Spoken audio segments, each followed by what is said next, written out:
삼손이 여호와께 부르짖어 이르되 주 여호와여 구하옵나니 나를 생각하옵소서. 하나님이여 구하옵나니 이번만 나를 강하게 하사 나의 두 눈을 뺀 블레셋 사람에게 원수를 단번에 갚게 하옵소서. 오늘은 저를 한번 따라 하시겠어요? 이번만 나를 강하게 하소서. 이제 오늘을 포함해서 이제 내일부터 시작되는 특별 새벽 기도회의 주제이기도 합니다. 이번만 나를 강하게 하소서. 사실 이 얘기는 삼손이 한 이야기예요. 우리 삼손에 대해 살펴볼 텐데요. 삼손의 일생을 좀 이렇게 구분해서 짓자면 이렇게 볼 수 있겠습니다. 첫째는 특별한 출생, 두 번째는 탁월한 능력, 세 번째는 끝없는 추락, 네 번째는 비참한 실패. 이 정도로 우리가 요약을 하겠는데요. 첫째는 삼손은 태어날 때부터 좀 특별한 사람이었습니다. 그는 하나님께서 이제 지정해 주셔서 그 부모님이 이제 마노아라는 사람인데, 이 마노아 부부에게 사실은 아이를 못 낳아서 힘들어하던 이 부부에게 하나님은 계시를 주셨고, 이 아이에 대해서 특별한 것을 주문하십니다. 즉 태어날 때부터 이 아이는 거룩한 아이로 하나님이 지명하여서 허락하신 아이로 키워야 된다. 그래서 이 마노아 부부가 이 아이를 나시린으로 키웁니다. 이 나시린이라고 하는 건 하나님의 일을 위해서 특별히 구별된 사람들인데요.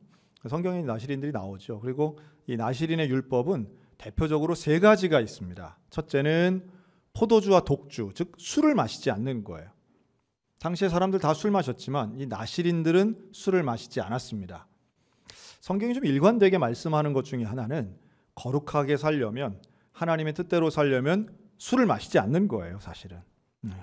술 마시지 않는 거룩한 현대의 나시린들처럼 이 삶의 자리에서 중독도 없고 또 유혹에도 빠지지 않는 거룩하고 온전한 삶들을 사셨으면 좋겠습니다. 근데 이게 나시린의 첫 번째 조건이고요. 두 번째는 이 머리를 자르지 않는 겁니다. 머리에 삭도를 대지 않는다 그러는데 머리카락 기르는 거예요. 이제 삼손의 특징으로 제일 유명한 거죠. 머리카락 기르는 거. 근데 왜 머리를 길렀을까라고 하면 사실 머리카락 자체에 대한 의미라기보다는 나시린을 봐도 외양으로도 그가 나시린임을 알 수 있도록 했다. 이게 오히려 중요한 부분이죠. 그래서 거룩은 세상과 구별되는 것인데 이 외양으로도 구별되는 건 이게 나시린의 특징이었습니다. 그러니까 머리를 기른 남자, 저 사람 혹시 나시린 아니야? 이제 이런 생각이 들 정도로, 그래서 어디를 가든 좀 구별되도록 이제 한 것이죠. 우리 그리스도인들의 삶이 일상의 삶에서도 이런 술이나 아니면 나쁜 습관이나 이런 거 하지 않고 중독에 빠지지 않고 도박도 안 하고 이러면 삶이 좀 건전해지겠죠. 사실은 또 좋은 습관을 가지고 있으면 건강해지는 것도 마찬가지고요. 또 외향적으로도, 외모적으로도 물론 문신도 할 수 있고 염색도 할 수 있고 다 할 수 있다고 봅니다. 그거 자체가 율법적으로 금지된 것은 아니지만, 글쎄요, 제가 다음 주에 이렇게 문신을 해가지고 와서 이렇게 그림 그리고 벗었는데 팔에 막 성경 문구 이렇게 쓰여 있고 그러면 우리 목사님 참 말씀을 몸에다 새기면서 참 신실하시네, 이러신 분들도 혹시는 계실지 몰라도, 우리 목사님 참 힙하네 이럴지 몰라도 아마 그거 보고 오히려 마음에 근심과 번뇌가 있는 분들도 있을 거라고 생각합니다. 그 외모라고 하는 건 본인의 표현 수단이기도 하지만 때로는 다른 사람들을 배려하는 것도 필요한 거죠. 너무 노출이 심한 옷이라든가 아니면 너무 더러운 옷이라든가 이런 것을 우리가 지양하는 이유가 있다면 남과의 관계에서 옆에 있는 사람을 배려하기 때문이라고 봅니다.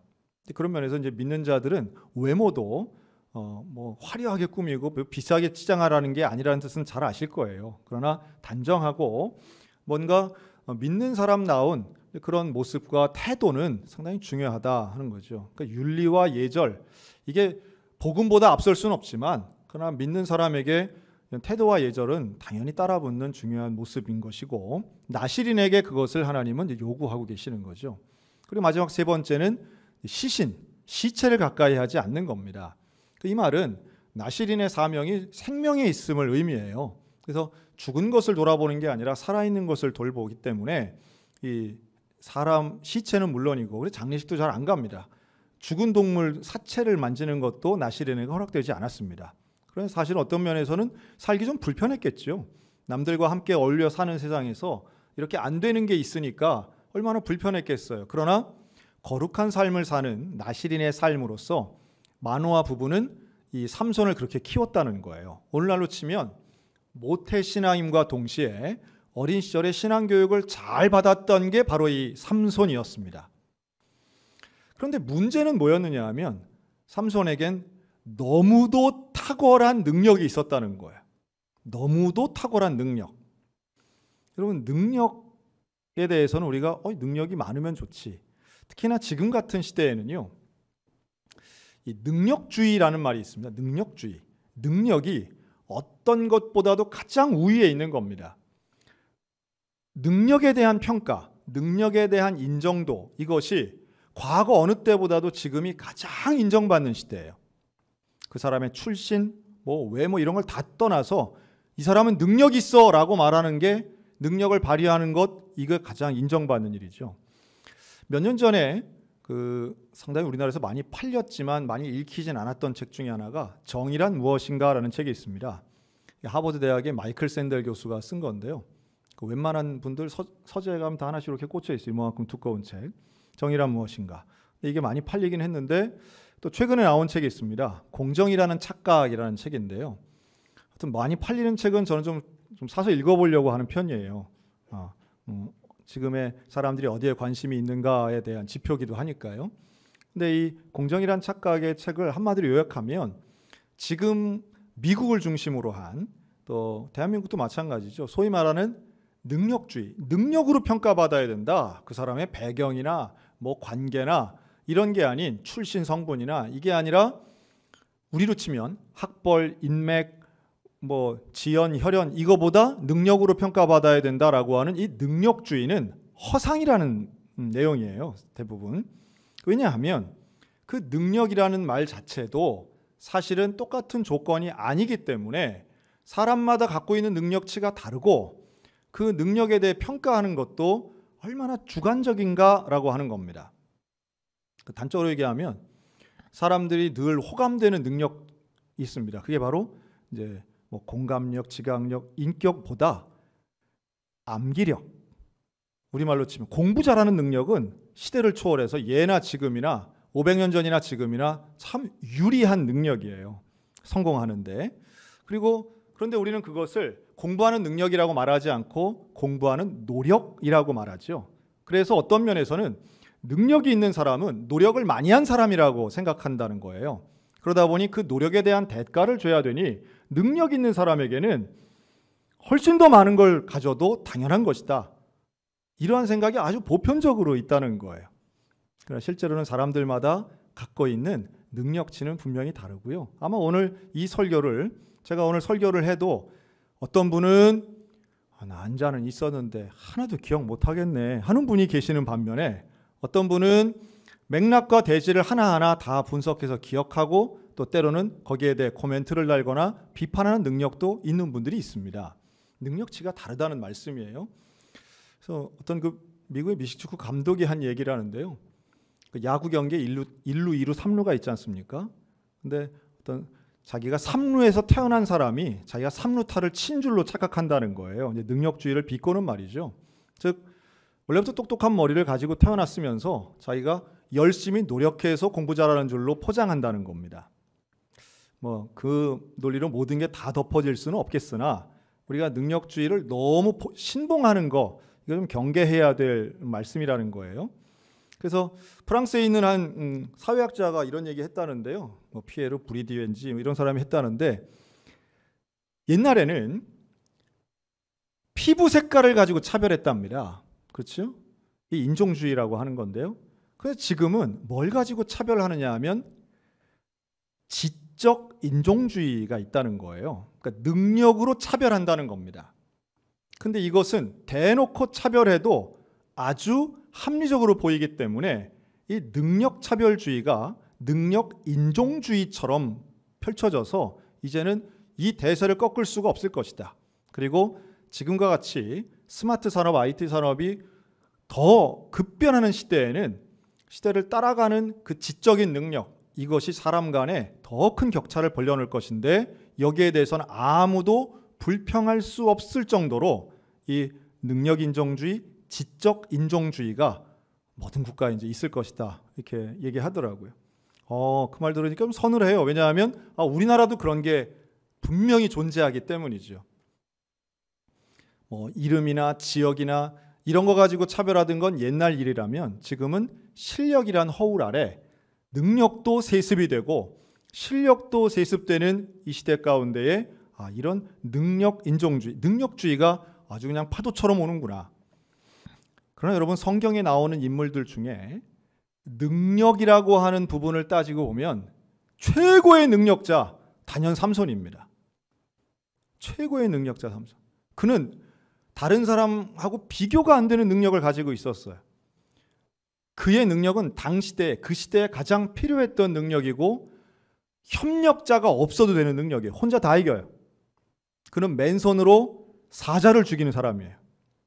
그는 혼자 나귀 턱뼈를 가지고 1000명을 때려 죽인 사람이에요. 삼손에게는 군대도 필요 없어요. 삼손에게는 부하도 필요 없고 상관도 필요 없어요. 작전도 필요 없고 전략도 필요 없어요. 왜냐하면 지지 않으니까. 맨날 이기니까. 누구라도 이기고 어떤 상대를 대해도 승리한 것이 삼손입니다. 삼손은 단 한 번도 지지 않아요. 자기가 하고 싶은 대로 다 한 사람이 바로 삼손이에요. 여러분, 그러면 인생 성공한 걸까요? 탁월한 능력을 가지고 하고 싶은 대로 다 하는 인생이 성공한 인생일까요? 여러분, 사람은요 참 묘해서 하고 싶은 대로 다 하면 거룩하고 훌륭한 일을 할까요? 죄를 짓고 타락할까요? 이게 참 묘한 겁니다. 통제 없는 이 권력은 결국은 타락으로 가고요. 독재로 가고, 통제 없는 능력, 이 가둘 수 없는 능력은 결국은 범죄로 가서 타락합니다. 참 사람 묘한 거예요. 그게 아주 근본적인 심리가, 그래서 건강하고 돈 많고 인기 있고 하면요 결국은 사람은 성적으로 타락하든지 혹은 어떤 잔혹한 일을 통해서 타락하든지 이런 일들이 비일비재한 게 인간의 본성 같은, 그게 우리는 죄성이라고 하는데 이런 모습이라는 거죠. 여러분, 맨손으로 사자 잡는 건 이건 어마어마한 일입니다. 그 뉴스 보니까 지금 중국에는 호랑이가 이렇게 다닌다고 그러죠. 그래서 백두산 호랑이가 중국 대륙을 그냥 휘젓고 지금 다니더라고요. 그래서 그 중국의 시골 마을들 이렇게 가면 산이 있는데 그 영상을 보니까 정말 섬찟하더라고요. 그냥 논밭에서 호랑이가 이렇게 뛰어다녀요. 그리고 사람을 막 덮치더라고요. 차랑 부딪히는데 차가 뒤집히더라고요, 호랑이가. 그래서 근데 중국 분들이 그 호랑이를 죽이지는 않고 그걸 마치 이제 뭐 9발을 쏴가지고 잡아서는 결국 또 그 수적기를 달아서 이제 방사하던데. 근데 그 호랑이가 뭐 수백 킬로를 다니고 뉴스가 맨날 오늘은 호랑이가 우리 마을 옆을 지나가고 있습니다. 이러니까 사람들이 막 나가지도 않고 하던데, 지금도 잡기 어려운 거예요. 지금도 총으로 잡기도 쉽지 않은데 삼손은 맨손으로 사자를 때려잡은 사람이에요. 얼마나 대단합니까? 그런데 중요한 건 자기가 기분 내키는 대로 하고 싶은 대로 하다 보니 삼손은 끝없는 타락을 하더라는 거예요. 범죄하더라는 거예요. 아까 제가 나실인 3가지 얘기했죠. 첫째가 뭐라고요? 술 마시지 않는 거. 그런데 삼손은 시간 날 때마다 어딜 가냐 하면 기생집 갑니다. 기생집 가면 뭘 마시는 거예요? 술 마시는 거죠. 삼손은 수시로 술 마신 사람이에요. 나실인의 금기를 어깁니다. 또 나실인 2번째는 이 시체를 가까이 하지 않아야 되는데 삼손은 가는 곳마다 죽음을 경험합니다. 사자를 죽이기도 하고요, 사람을 죽이기도 해요. 그 수수께끼 풀었다고 해서 기분 나빠가지고 옷 30벌 얻으려고 가서 30명을 때려 죽이고 옷을 뺏어와요. 삼손은 자기 마음대로 생명을 취해요. 그러면 안 되는 것인데, 나실인으로서 하면 안 되는 일들을 삼손은 거리낌 없이 막 합니다. 삼손에게는 마지막 선이라는 게 없었던 거죠. 그리고 그는, 우리가 삼손에 대해 잘 아는 것은 뭐가 잘린 다음에 힘을 잃어요? 머리 잘리고 힘을 잃었다고 우리가 알잖아요. 그런데 사실은 머리카락이 잘린 그 지점에서 나실인으로서의 마지막 지키고 있던 조건까지도 어기게 되는 걸 발견하는 겁니다. 술 마셨죠? 시체 가까이 했죠. 그런데 마지막으로 그가 유일하게 지키고 있던 것이 나실인으로서 머리를 자르지 않는 일이었어요. 그러니까 머리카락 자체에 힘이 있었다라기보다 머리를 자르는 것은 그가 마지막 붙잡고 있던 나실인으로서의 모습을 완벽하게 잃어버린 순간이에요. 성경은 그 순간 하나님의 영광이 떠났다라고 말합니다. 다시 말해 이가봇이죠. 이가봇. 하나님의 영광이 떠난 거예요. 오늘날 우리 그리스도인들을 한번 대입해 봅니다. 그럼 우리의 삶은 어떨까요? 우리의 삶은 하나님을 믿는 백성으로서 그리스도인으로서요 자유롭게 살고 있습니까? 아니면 그냥 내 마음대로 사는, 그 자유라고 하는 게 긍정도 있고 부정도 있는데 좀 부정적 의미에서 본다면 하나님 믿는다고 하면서 모든 삶을 내 마음대로만 사는 거는 선이 없는 거예요. 우리에게 신앙에 마치 나실인에게 조건이 있었던 것처럼 우리 그리스도인으로서도 어떤 최후의 선은 있어야 된다라고 하는 겁니다. 아유, 교회 다녀도 뭐 한 잔 정도야 어때? 야, 그럼 뭐 한 주 교회 빠진다고 무슨 큰일 나냐? 죽냐? 여러분, 이것은 불신자들은 할 수 있는 이야기이겠지만 우리 그리스도인들에게 있어서는 예를 들면 주일 성수, 이게 되게 율법적으로 들릴 수도 있겠으나 주일 성수라고 하는 건 우리에게는 하나의 마지막 선 같은 거예요. 이것만큼은 양보할 수 없는 거죠.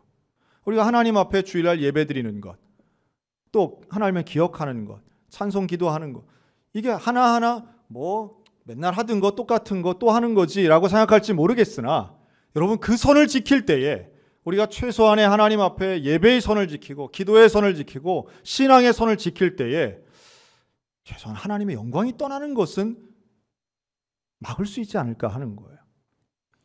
매일마다 성령 충만해 살 수는 없다 할지라도 그렇다고 해서 내 맘대로 매일 산다? 이거만큼은 우리가 조심해야 되는 거죠.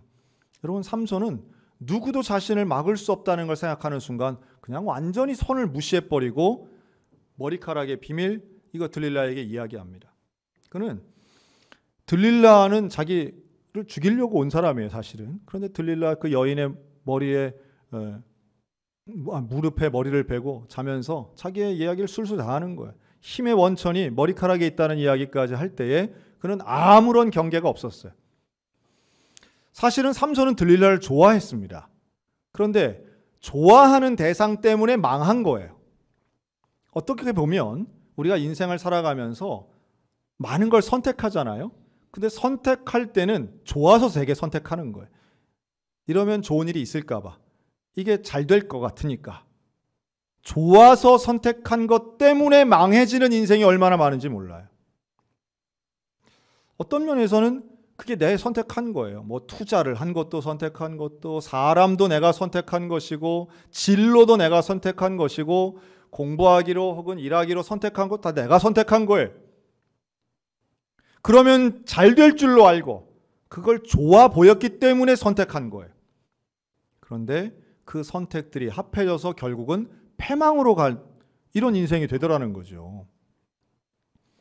비참한 최후가 하루아침에 오는 것이 아니라 사실은 나의 선택이 쌓여서 이루어지는 일들도 있습니다. 무엇을 좋아하는 것인가? 내가 좋다고 선택하는 그 기준이 과연 나의 마음인가 하나님의 뜻인가? 여러분, 이걸 잘 돌이켜보면요, 하나님께 묻지 않고 하나님의 뜻대로 행하지 않은 내 감정, 내 기분으로 한 선택은 멸망으로 갈 수 있는 지름길이라는 걸 우리가 깨달아야만 합니다. 되는 일이 하나도 없고 더 이상 바닥, 이게 내 인생의 바닥 같아, 이제 이런 어떤 어려운 순간이 있죠. 이제 삼손이 이제 그런 경우인데요. 삼손이 그래서 힘을 잃고 블레셋 사람이 잡히죠. 잡혀가지고 아주 비참한 모습을 봅니다. 삼손은 사람도 다 떠나가고요. 이제 두 눈도 뽑혀요. 그리고 이제 지금 오늘 우리가 읽은 본문은 그래서 그 우상 신전에 나와서 사람들에게 이제 조롱거리가 되고, 그때 이제 마지막으로 하나님께 한 기도가 이번만 좀 나를 강하게 해달라고 하는 기도이지 않습니까? 그러니까 인생에서 그런 바닥을 치는 경우가 있습니다. 그런데 이 바닥 치는 것이 몇 가지 조건이 함께 와요. 사람도 떠나가고요, 돈도 떠나가고요. 이게 이제 비슷한 일들이 계속 반복되면서 아주 한꺼번에 어려움이 오고 그 실패 없던 인생이 실패만 있는 인생으로 달라지는 순간, 이게 이제 삼손의 비참한 지금의 장면이죠. 제가 최근에 한 연구를 보니까요, 우리나라에 지금 고독사 하시는 분들이 참 많더라고요. 고독사는 이제 혼자 어떤 사람과의 관계도 없이 이제 혼자 쓸쓸히 이제 죽는 이런 삶인데, 고독 때문에 죽는 게 아니라 죽음 자체가 고독한 삶, 죽음이라고 해서 고독사라고 하지 않습니까? 근데 고독사는 대개 여성분보다 남성분들이 훨씬 많더라고요, 우리나라 기준으로 볼 때. 그런데 이 고독사 연구하신 분이 그런 얘기한 걸 들었어요. 고독사에는 4단계가 있답니다. 4단계. 고독사의 4단계. 첫째는 실직. 직장을 잃는 거예요. 두 번째는 이혼. 세 번째 질병. 네 번째 고독사. 이 공식에서 거의 벗어나지 않더라는 거예요. 그러니까 실직이라고 하는 건 경제를 잃어버리는 거예요. 그러니까 돈을 잃고, 그 다음 가정, 사람을 잃고, 질병, 건강을 잃으면 고독사 하더라는 거예요. 서늘한 이야기지만 여기서 나는 절대 아니야 라고 할 사람 분들도 별로 없을 거라고 봅니다. 왜냐하면 되게 고독사 이르는 이 4단계가요, 무슨 40년, 50년에 걸쳐서 이루어지는 게 아니라 짧으면 2, 3년 동안에도 이루어진다는 거예요.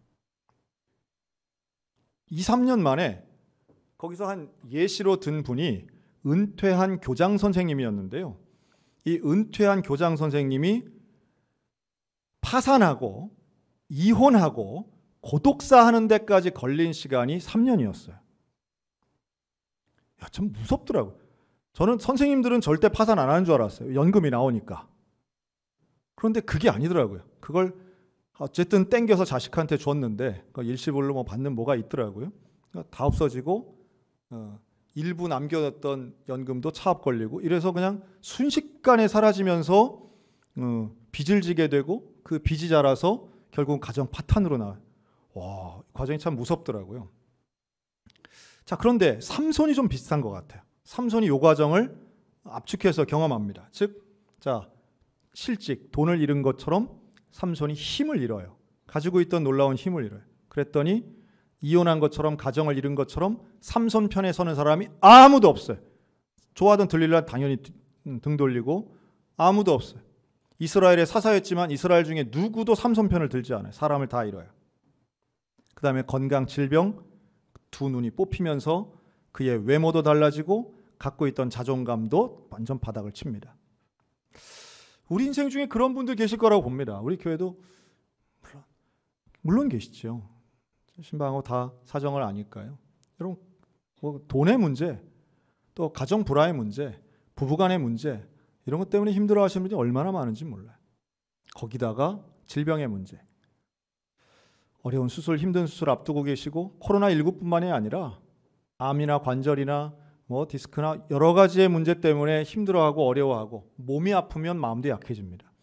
그런 가운데 정말 내 인생에 어떻게 이런 날이 올까 생각도 못했던 바닥치는 인생들, 여기에 자녀의 문제, 관계의 문제, 누구 한 사람이 내게 흉보는 일 얘기만 들려도 날카롭게 반응하는 건 너무도 당연한 이야기죠. 여러분, 그때 어떻게 해야 됩니까? 어떤 분이 그러더라고요. 인생의 바닥이라고 느껴지는 건 자존심이 상하지 않을 때랍니다. 더 이상 뭐 어떤 거 해도 별로 기분도 안 나쁘대요. 완전 뭐 바닥, 인생을 놓아버리는 거죠. 포기하는 상황이죠. 삼손이 지금 많은 사람들 앞에서, 그 이민족 앞에서 조롱을 당해도 삼손이 거기서 그 조롱에 기분 나빠하는 게 아니에요. 삼손이 두 기둥 사이에 서가지고 지금 하나님께 기도하는 것은, 하나님, 이번만 나를 강하게 해 주옵소서.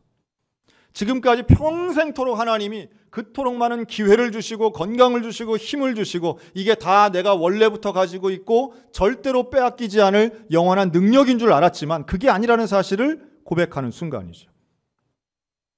내 능력이 사실은 하나님 거였군요. 내가 누리고 있던 것 다 하나님 것이었습니다. 이젠 제가 압니다. 눈이 뽑혀진 이후에 내가 알게 되었습니다. 힘을 잃어버리고 나니까 내가 알게 되었습니다. 그런데 하나님, 한 번만 더 내게 그 능력을 주시옵소서. 이 기도가 만약 응답되면 삼손은 그 자리에 죽는 거예요. 왜냐하면 이 기둥이 무너지고 자기만 죽는 게 아니라 다 같이 죽는 거죠.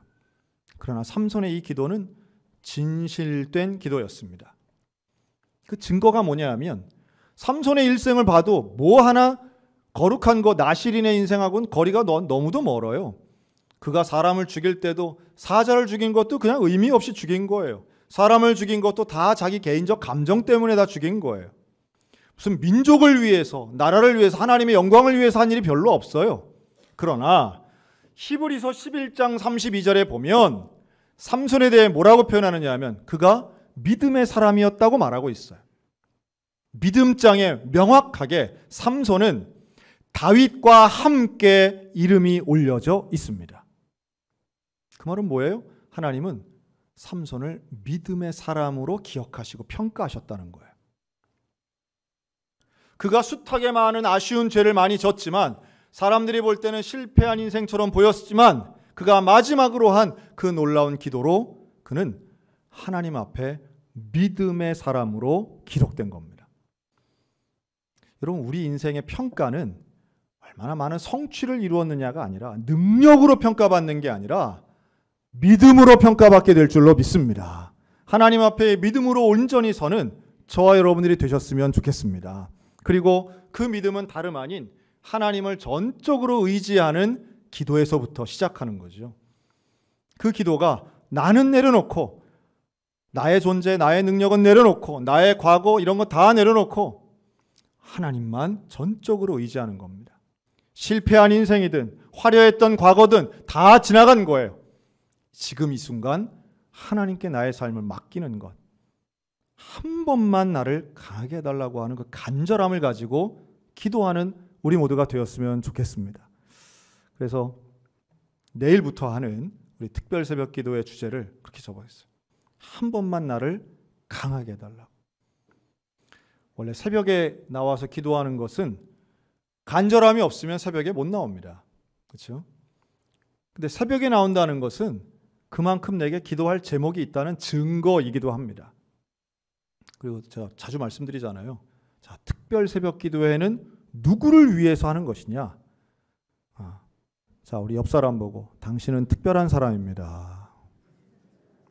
당신은 특별하신 분이에요. 얼마나 특별하냐 하면 웬간해선 평생에 새벽 기도를 안 하시는 특별한 분이에요. 새벽 5시엔 잠을 자야지 뭔 그때도 깨어있는 사람이 있나? 그러나 여러분, 인생이 바닥을 치면 그 시간 깨어져요, 사실은. 어떤 면에선 두 눈이 뽑히고선 나와서 기도, 말이 표현이 좀 이상한데, 두 눈이 뽑히고 기도할 것인가, 아니면 뽑히기 전에 하나님이 계속해서 경고 주시고 기회 주실 때에 바로 그때에 기도할 것인가 라고 하는 차이뿐입니다. 두 눈이 뽑힌 인생이라 할지라도 하나님 앞에 나와 기도하면 한 번만 더 하나님은 소망을 주시고 기회를 주시고 그 믿음 분명히 인정해 주실 줄로 믿습니다. 그리고 그 새벽에 나와 기도할 때에 하나님의 응답이 있을 거라고 저는 확신합니다. 아직 우리의 인생 끝나지 않았습니다. 아직 내 인생의 평가가 끝나지 않은 거예요. 나는 아직 지지 않았어요. 나는 아직 실패하지 않았어요. 여러분, 이 사실을 믿고 하나님 붙잡는 믿음의 성도들 되시기를 축원합니다. 마지막 순간에 한 번 찾은 것뿐인데 하나님은 나를 성공했다고 믿음의 사람으로 인정해 주시더라는 거예요. 비참한 실패로 사람들이 뭐라고 얘기해도 하나님은 삼손을 기다리고 계셨다고 저는 확신합니다. 사람들에게 끌려 나온 삼손, 두 눈은 뽑혀 있었지만 그의 머리가 길러져 있었어요. 힘이 떠나가고 사람이 떠나가고 질병까지 얻었지만 건강도 잃은 것 같아 보였지만 어느 순간 머리카락이 자라 있었더라는 거죠. 다시 자란 머리카락은 어떤 면에서 보면 삼손에게는 회개와 후회의 시간의 증거였고, 다시 자란 머리카락은 하나님을 찾는 간절함의 나실인의 외양이었던 것이죠. 지금도 인생의 바닥을 치고 절망감에 있는 분들 혹시 계실지 모르겠어요. 우리 교회 분명히 계세요. 그런데 그 절망하는 순간에도요, 머리카락은 자라더라고요. 시간이 의미 없이 시간이 지나가는 것 같아도 머리카락이 다시 자라지 않습니까? 그렇다면 다시 하나님 앞에 나와야 됩니다. 세월이 너무 많이 지났다? 아니에요. 긴 세월이 지났을수록 머리카락은 더 길게 자라는 거예요. 하나님 앞에 나올 수 있는 기회는 그만큼 주어지는 겁니다. 그리고 그 하나님의 부름이 오늘 우리의 마음 가운데 들려진다면 다시 한번 주님 앞에 나와 기도를 선택하시기 바랍니다. 하나님을 붙잡으시기 바랍니다. 여호와를 선택하는 우리 모두 가운데 하나님의 새로운 응답과 소망이 인도되게 될 줄로 믿습니다. 하나님의 음성 들을 때에 내 삶에 다시 바닥을 치고 올라가는 것이고, 하나님을 붙잡을 때에 우리 가정에 다시 소망이 있습니다. 망하지 않습니다. 실패하지 않습니다. 아니, 실패했더라도 다시 회복될 수 있습니다. 그 주님의 손 붙잡고 간절히 기도하여 나라와 민족도 회복되고 우리의 가정과 교회도 회복되며 우리 사랑하는 성도 한 명 한 명이 믿음의 사람으로 온전하게 서는 이번 한 주간 새벽을 깨우는 우리 소양성결교회가 되시기를 주님의 이름으로 축원합니다.